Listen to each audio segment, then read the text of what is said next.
जळगावहून छत्रपती संभाजीनगर जाण्याचा किंवा येण्याचा विचार करत असाल तर तुमच्यासाठी ही महत्त्वाची बातमी आहे।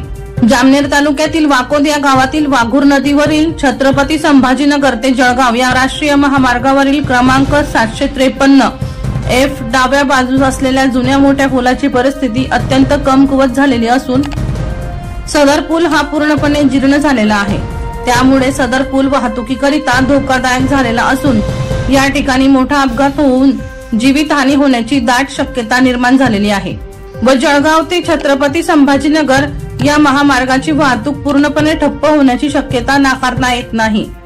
पोलीस अधीक्षक जळगाव यांच्या पत्रान्वये काढण्यात आलेल्या अधिसूचनेनुसार जामनेर तालुक्यातील मौजे वाकोद या गावातील वाघूर नदीवरील छत्रपती संभाजीनगर ते जळगाव या मार्गावरील डाव्या बाजूने असलेला जुना मोठा पूल हा रविवारी दिनांक 16 जून 2024 पासून पुलाची दुरुस्ती होईपर्यंत बंद करण्यात येत आहे।